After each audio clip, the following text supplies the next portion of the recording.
તમે માતાજીની દીવાબત્તી ભક્તિ કરતા હોય, ખૂબ કરતા હોય, 2 ટાઈમ આરતી કરતા હોય, ભજન કરતા હોય, અને ઘરમાં કોકનું મૃત્યુ થઈ જાય ને તો શું કહે છે, હા માતાને આટલી બધું કરતા હતા, આ મૃત્યુ થઈ ગયું, આ આમ થઈ ગયું, ફલાણું થઈ ગયું, એટલે તો કોઈ અમર પાટું લઈને આવ્યું છે, કોઈ વહેલા મોડા બધાની ટિકિટ લાઈનમાં લઈને જ ઉભા ટિકિટ. આ શું ખોટું? તમે જે મોડા મરી ગયા છે એને કે ફલાણા કાકા મરી ગયા, એક્સપાયર થઈ ગયા, ફલાણી બેન જતા રહ્યા, મરી ગયા, એની તમે કહો છો વાતો ચર્ચાઓ કરો છો, પણ તમે એ ભૂલી જાઓ છો એ જ લાઈનમાં તમે છો, એ ટિકિટ લઈને રાહ જોવો છો, ચારે વારામાં જ છો ને, બધાય લાઈનમાં જ છો, તમે મોનો કે નહીં મોનો? તો જેનું જીવનમાં જેટલું ભગવાને જ્યારે જન્મ થાય મનુષ્યનો તારે તે એના જીવનમાં એના લેખ લખી લીધા હોય, જન્મ થાય એ પહેલા,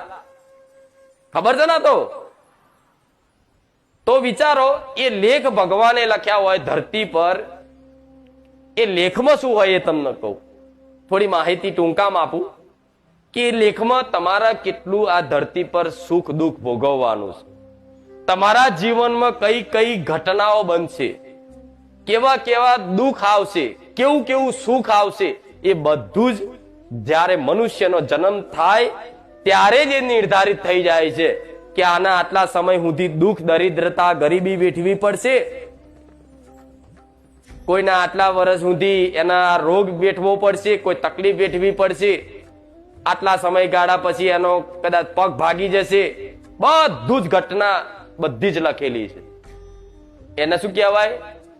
પ્રારબ્ધ, સુખ દુઃખ નું પ્રારબ્ધ. હવે વિચારો, જન્મ પહેલા તમારું કદાચ લેખ લખાઈ જતા હોય કે ધરતી પર તમે જન્મ લેશો એ પછી તમે શું સુખ દુઃખ ભોગવશો.